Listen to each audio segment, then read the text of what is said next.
Ever been caught in the intoxicating whirlwind of self-betterment, only to feel like you're spiraling into an abyss?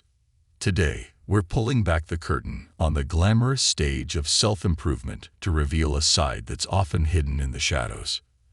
As we tread this provocative path, you'll uncover truths that might unsettle, perhaps even revolutionize your understanding. And while every revelation will stir your soul, there's a twist waiting in the wings that you won't see coming. So, are you prepared to challenge the very foundation of what you've always believed about personal growth? Dive in and discover. 1. Can a cup ever be filled if it believes it's perpetually empty? The core principle behind self-improvement is to better oneself. However, an overdose of this philosophy can make one perpetually feel deficient. There's an insidious message often hidden in the folds of self-help materials. You're not enough. While the intention might be to motivate, the constant exposure to this idea can be mentally draining. This narrative, when internalized, can become toxic. Instead of feeling invigorated by the prospect of growth, one might feel trapped in a never-ending cycle of inadequacy. It's like trying to fill a cup that has an invisible hole. No matter how much you pour in, it always feels empty. But once you've recognized this trap, where do you channel your energies? 2. Ever felt the exhaustion of racing against yourself on a treadmill going nowhere? The modern self-improvement paradigm often feels like an endless treadmill. There's always a new goal, a novel method, another milestone, and the finish line. Constantly moving. The obsession with perpetual growth, while admirable at first glance, can be detrimental in the long run. The human psyche isn't designed for ceaseless striving without reprieve. Continual self-chasing can lead to burnout, mental fatigue, and even a sense of life dissatisfaction. If life becomes solely about outdoing oneself, without moments of reflection, gratitude, and contentment, the joy of living gets lost in the race. But why do we get entangled in this race in the first place? 3. Could the billion-dollar self-help industry be profiting from your insecurities? We live in a world driven by consumerism. Every perceived flaw or gap in our lives is a market opportunity. The self-help industry, worth billions, often thrives on this. While many genuinely wish to assist others, there's an undeniable facet that capitalizes on perceived inadequacies. Books that promise better versions of you, courses that guarantee transformations, and seminars that sell dreams. The market is vast. The recurring theme: you need to change. The more discontented individuals feel, the more they seek solutions, turning into loyal consumers of self-improvement products. But amidst this external noise, have we forgotten our own voice? 4. In a world of filters and facades, have we lost touch with our authentic selves? The quest for constant improvement can sometimes blur the lines between genuine growth and mere conformity. As one imbibes lesson after lesson from external sources, there's a risk of drifting away from one's essence. One might end up wearing masks, playing roles, and adopting personas, all in the name of betterment. This journey, instead of being an inward exploration, turns into an external performance. Authenticity takes a backseat, and life becomes a series of acts, each curated for applause, each straying further from the real self. In this play of life, is there a way to find our true script? 5. Growth is innate, but have we confused it with constant transformation? Humans, by nature, are evolving beings. However, organic growth is different from enforced transformation. The former is a natural progression, shaped by experiences, lessons, and time. The latter, often a product of the self-help culture, is driven by external standards and benchmarks. It's the difference between a tree naturally growing towards the sun and a bonsai, trimmed and pruned to fit a mold. True self-improvement acknowledges and respects individual timelines, understanding that growth isn't a race. It's a personal journey, unique and unparalleled. Speaking of journeys, how do we navigate without losing ourselves? 6. Amidst the noise of 1,000 gurus, have we lost our inner compass? Today's digital age is a double-edged sword. On one hand, there's an abundance of information, wisdom from every corner of the globe available at our fingertips.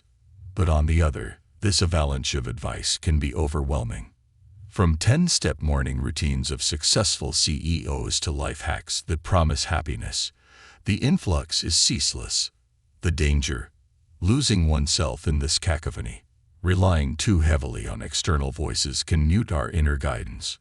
The instinctual, intuitive voice that's attuned to our unique needs, desires, and rhythms can get overshadowed. It's essential to filter this barrage of advice, to pause, reflect, and tune into our internal frequencies. With so many maps available, how do we chart our unique course? 7. Can we find harmony between contentment and aspiration? There's a delicate balance between being content with where we are and aspiring for more. Society often paints contentment as complacency, but in truth, it's an essential component of well-being. Recognizing and celebrating our current achievements doesn't negate the drive to achieve more. The art lies in cherishing the now while keeping an eye on the horizon. It's about grounding oneself in the present, feeling gratitude for the journey so far, while also nurturing aspirations for the future. This duality, far from being contradictory, can be the key to a fulfilling, balanced life. But amidst this balance, how do we ensure we're not ensnared by false promises? 8. In the maze of self-improvement, could mindfulness be the guiding star? Mindfulness, the art of being present, can be a beacon in the tumultuous seas of self-improvement. It's not just a practice, but a philosophy, a way of life that encourages individuals to experience each moment fully, without judgment. This grounding in the present can offer clarity. By being attuned to one's emotions, thoughts, and needs in the here and now, one can discern genuine avenues for growth from fleeting fads. Mindfulness acts as a sieve, filtering out external pressures and allowing one to connect deeply with the inner self, thereby paving the way for authentic growth. Beyond techniques and strategies, is there an elemental truth we're overlooking? 9. Beneath layers of aspirations and goals, isn't there a core that's already whole? At our very essence, each one of us is complete. Over time, societal expectations, personal traumas, and external influences might shroud this core, leading to feelings of inadequacy. However, true self-improvement might not be about adding layers but stripping them away.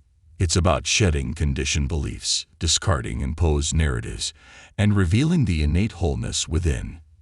It's a process of unlearning as much as it is of learning. The journey to self-betterment is as much about rediscovering the treasures within as it is about acquiring new jewels. As we contemplate this, are we prepared for the grand revelation that ties it all together? 10. What if the quest isn't about becoming more, but about unbecoming everything that isn't truly you? There's an empowering realization that many on the self-improvement journey eventually stumble upon. The essence of the quest is not accumulation but revelation. It's not about piling on more qualities, skills, or attributes, but about peeling back the layers to reveal one's truest self. It's about stripping away false identities, discarding borrowed beliefs, and standing, authentic and unadorned, in one's truth. And in this unbecoming, in this process of shedding, we often find the purest, most potent version of ourselves. So as the dust settles, the question remains, who are you, truly? As we close this chapter on the paradox of self-improvement, a horizon of introspection beckons. It's clear that the realm of self-improvement, though paved with good intentions, has its shadows, yet within its intricate tapestry lies a profound opportunity to discern, to question, and ultimately, to return to oneself. If this journey resonated with you, give it a thumbs up, share your revelations, and subscribe for more deep dives. As we part, remember, the path to self isn't about reaching outward, but journeying inward. Until next time, embrace the exploration, for therein lies the essence of existence.